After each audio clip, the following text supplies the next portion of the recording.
Hello, guys. Welcome back to the Cocktail Podcast. Today we're covering myths and common misconceptions about alcohol so you can be educated more about what you're putting into your body.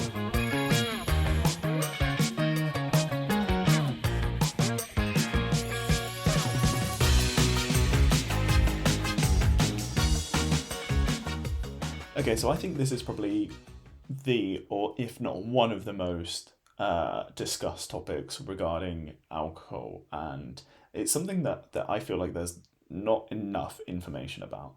And that's regarding how dehydration links in with hangovers. And it's not fully wrong, it's not a complete myth. I just don't think people realise how much goes into that equation of making up a hangover. So firstly, starting off, we don't actually have all of the answers as to what causes a hangover. There's still studies being done, and they can't find exactly one reason. And as you'll see, there's probably quite a few for why hangovers kind of occur. So even after like centuries of us drinking alcohol, we don't actually know what causes them. But I'll give you a couple that we know definitely or most likely contribute to them. So obviously, suspect number one is dehydration. What a surprise. Secondly is the breakdown of ethanol into toxic substances. And then there's also congeners that break down into other toxic substances and the increase of cytokines into your body. So I'll do a little explanation of each one. So to give you a bit of context, ethanol is broken down into acetaldehyde, which is something that's toxic for the body, but it doesn't spend massive amounts of time in your body. Your body breaks down alcohol, breaks it down to acetaldehyde, and then breaks it down to something else, which you then secrete out through your urine. And so that's something that initially, when researchers were looking at it, they thought that was what the cause of hangovers was this acetaldehyde. And there were Japanese researchers that were looking into enzymes and looking into what could break down acetaldehyde faster to reduce the hangover. And they ended up finding that Sprite had an enzyme that breaks down acetaldehyde. So in one of my previous episodes, I mentioned that Sprite is one of my hangover cures, and it's because of this reason. The second topic is congeners. So congeners, I have no idea if I'm pronouncing that right, but it's other alcohols that are not ethanol present within your drinks. So the most common one is methanol. And congeners tend to be more present in darker spirits. So that means your brandy, your dark beer, your red wine, your rum. And an exception to that that's not a dark spirit is tequila. So tequila has a lot of congeners in it, regardless of whether it's been aged or not. And so having that methanol in your body is obviously quite toxic to you and breaks down into further toxic substances. So methanol breaks down into formaldehyde. And this is part of the reason that researchers think that hair of the dog works well, is because if you have methanol in your body from the previous night of drinking, what your body's going to do is it's going to start breaking down the ethanol first and breaking it down into acetaldehyde. And it's going to put the methanol to one side for the moment and just leave that in your body. When the ethanol levels get low enough, it starts to break down the methanol. And so your body gets that formaldehyde, which is more toxic than acetaldehyde. And so you end up getting worse of a hangover. So researchers think that the reason hair of the dog works is because you're implementing ethanol, so therefore your body doesn't break down methanol. And if methanol stays in your system long enough, you will just excrete it out through your urine, so therefore bypassing the whole breaking down of it and producing formaldehyde. This is not me suggesting for you to do hair of the dog, but for those of you that always wanted to know if it works and why it works, that would be a reason. But ultimately, all it does is just cause your body to dehydrate further because you're not absorbing as much water. And that's something I'll get into in a second. The final thing they think impacts hangovers is cytokines, and specifically concentrations of cytokines. So cytokines are small proteins within your body, and they mainly function as part of your immune system. But when you drink alcohol, that increases the concentration of certain cytokines within your body. And researchers have found a correlation between specific cytokine concentrations and hangover severity. So the more these cytokines are in your body, the worse your hangover will be.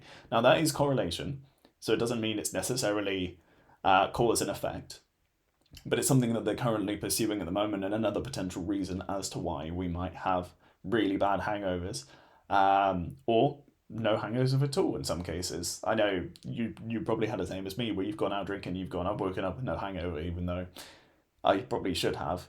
Um, and soon, I'm hoping we will have those answers. We'll be able to figure out how and why we exactly get a hangover after drinking.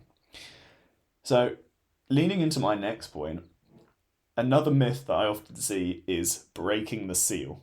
And about once you've broken the seal, you want to pee all the time. Um, and it actually goes quite a bit deeper, as with a lot of these topics. There's actually quite a bit of science behind it.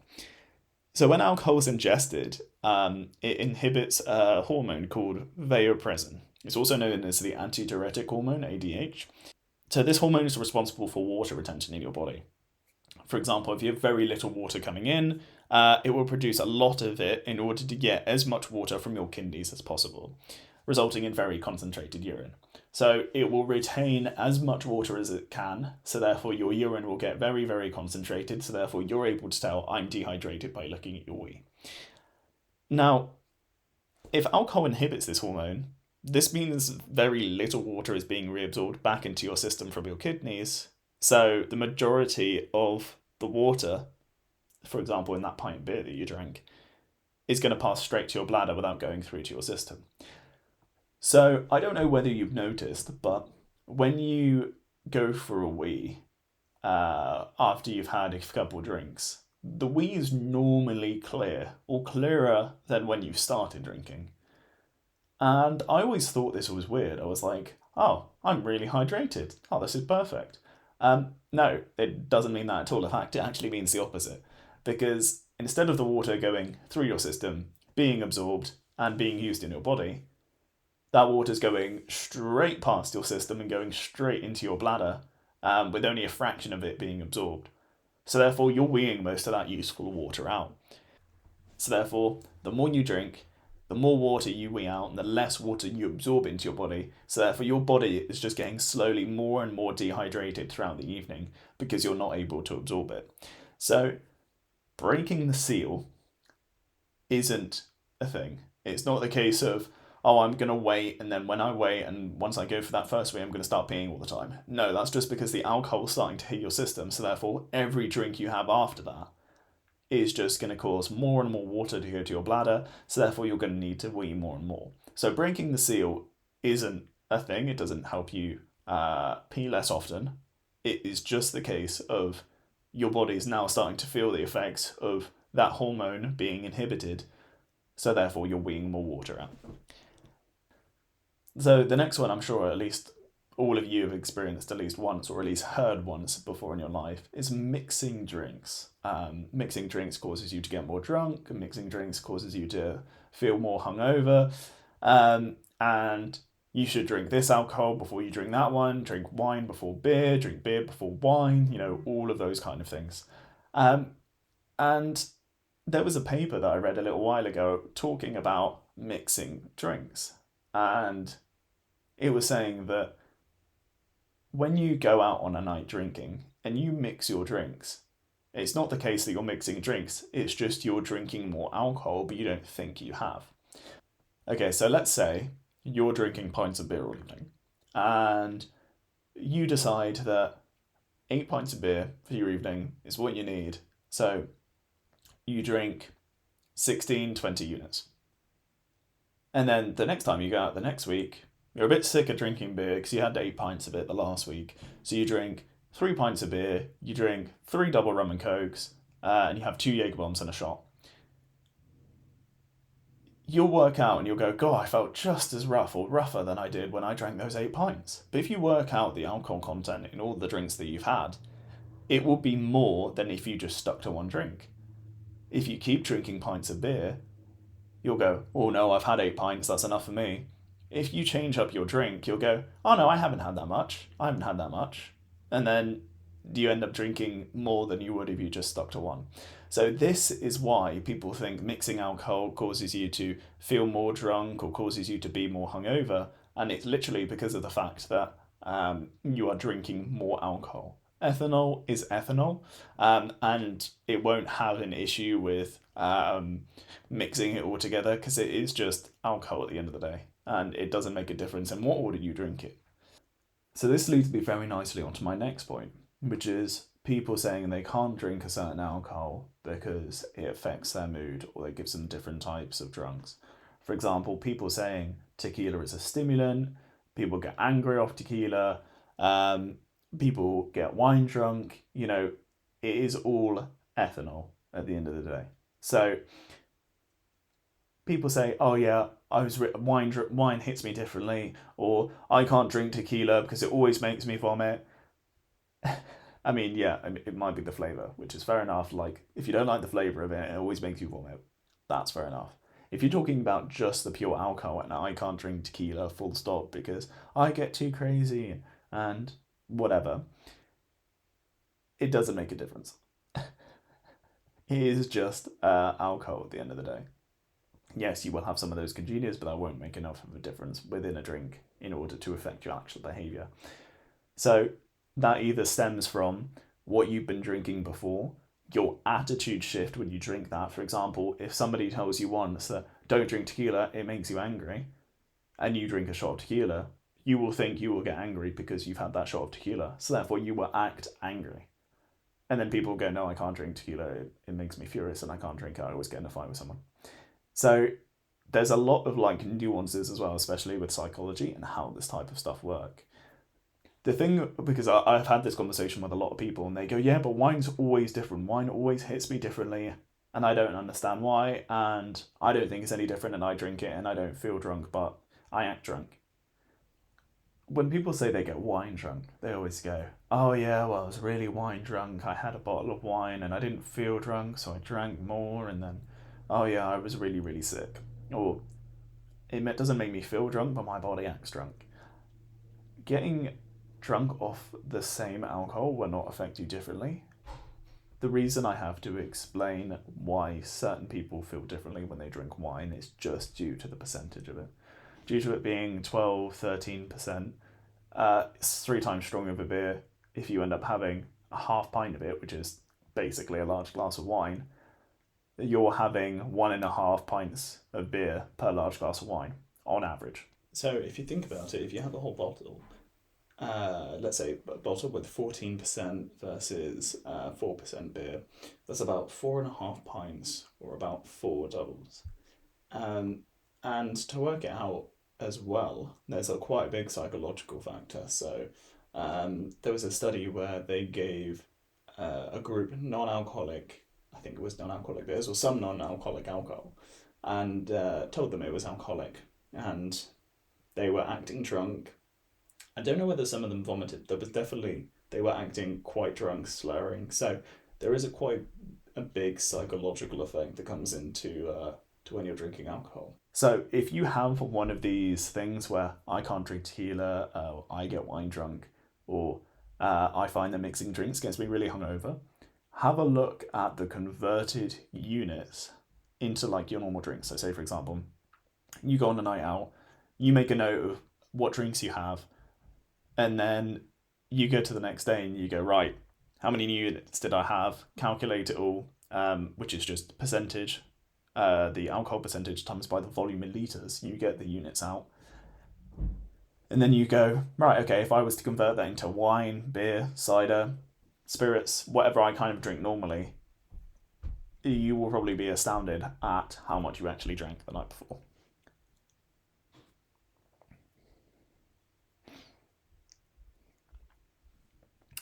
Going on to the next point, a lot of thing I see, especially with a lot of like rugby lads and people in general, about lining your stomach before you go out makes you less drunk. Now I get why this is a very common misconception, and yeah, it's not right. I know it feels like it's right. It's not right. um, so to speak about it, 20% of alcohol that you drink is absorbed in your stomach. The other 80% of the alcohol is absorbed in the small intestine. If you have nothing in your stomach, that alcohol is going to go into your stomach, then go into your small intestine, and you're going to get 100% of that alcohol content straight up in one effect in one go. So this is why when people don't have food, they feel like alcohol hits them harder. That's the reason. If you eat food, that alcohol stays in your stomach longer, so therefore you're only getting that about 20% of that alcohol. Then once that food's digested, it starts to go through to your small intestine, and more of that alcohol starts to come through. So it's not the case of you eating food will make you less drunk. Eating food will delay when you get drunk. So this is why you often have people that go, oh, I was feeling fine, then it all hit me. Yeah, that's because it started to clear space in your stomach and all the alcohol went through to your small intestine and you started to absorb all that alcohol you've been drinking since 5 p.m. So it's something to bear in mind. And I'm not saying you shouldn't eat, you should absolutely eat before you go out drinking. And I will get onto that topic a little bit further on. This also links in with drinking diet mixers with spirits. So in the UK, we do a lot of double rum and coke, vodka tonic, gin and tonic, vodka soda. And a lot of people have started to get this now that if they drink diet coke, for example, with their rum, that they will get drunk quicker. And the reason this is because there's less calories in the mixer. So therefore your stomach doesn't have to process it because your stomach processes food, drinks, whatever goes into it based on a calorie per unit time, basically. So essentially, if there's less calories going in, it will start to process the alcohol calories before it processes the mixer calories. A normal rum and coke versus a diet rum and coke, when it goes in, your stomach's going to have to process all the calories from the coke, and it's going to have to process all the calories from the alcohol before the alcohol passes through to your small intestine and gets absorbed. Whereas if it's diet and it's basically 0 calories, all it's got to do is process the calories of that alcohol for it to go through to your small intestines. So therefore, you will get drunker quicker with diet mixers, because if you have full fat ones, that will just delay the alcohol coming into your system longer. Still talking about food, a lot of people grab takeaways or grab greasy food on the way home from a night out and they're starving. They might eat dinner at 7 o'clock.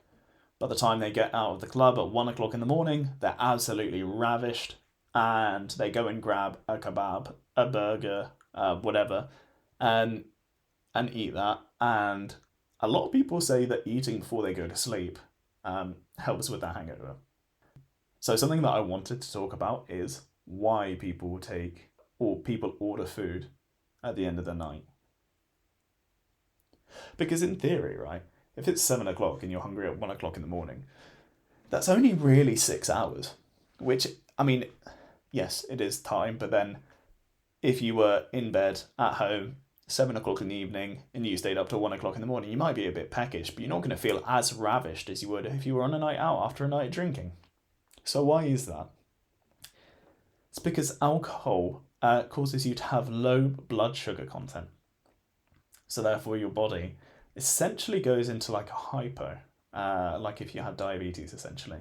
So it's, I really need food, I really need something greasy, I need something sugary, and so you go for kebabs, burgers, things like that to fill up your stomach and give it what it needs.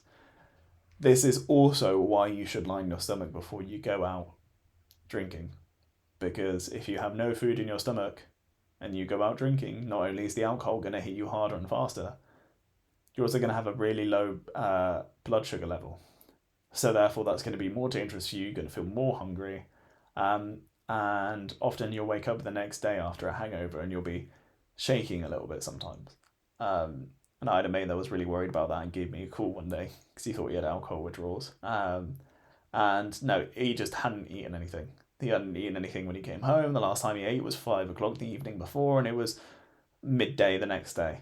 And like, you've had nothing to eat, and if you've had a lot of alcohol to drink, you have barely any sugar in your blood. So have some food and have something a little bit sugary afterwards, and I'm sure you'll feel better. And yeah, he had some food and he was completely fine.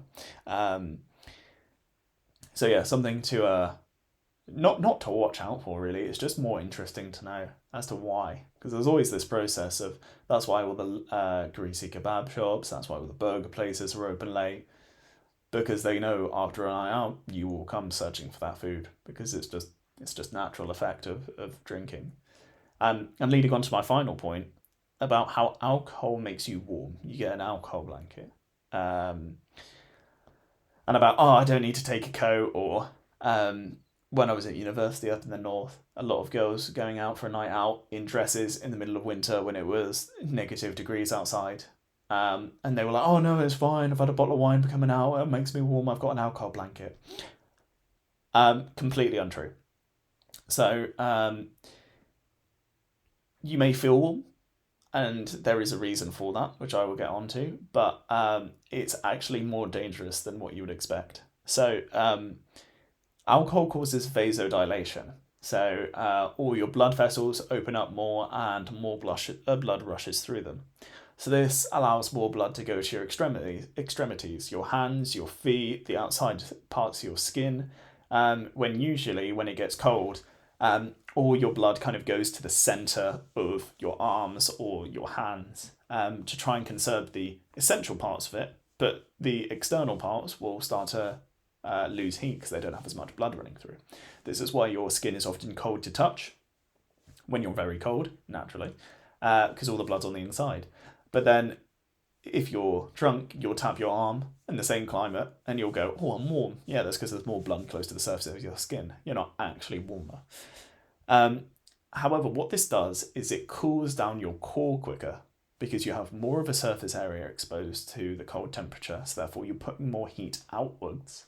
And so your actual core body heat goes down more. So in theory, when you're saying, I have an alcohol blanket, you might feel less cold in the short term, but your body's actually cooling down quicker.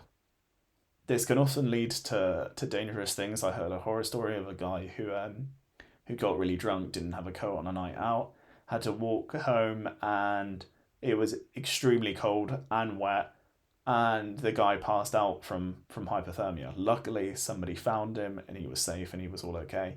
But just because he felt warm, and then as he started to get home, he was getting colder and colder and colder. And as the alcohol started to kind of wear off, he felt very sleepy and passed out on the side of the road. So yeah, something to be careful of. So yeah, always take a coat when you're going out drinking, going for a night out.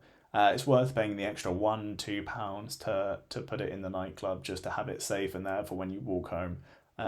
Because yeah, you do not want to be in the situation where you're looking back and you need it.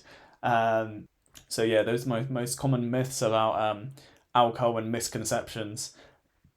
So hopefully you guys can have a little bit more education on what you're drinking, hangovers, how alcohol affects you, and all that type of thing, so you can have a safe night out drinking. I'm recording this just a couple of days before Halloween, so I'm hoping to get it out by then. So everybody have a great Halloween, and I'll catch you in the next one.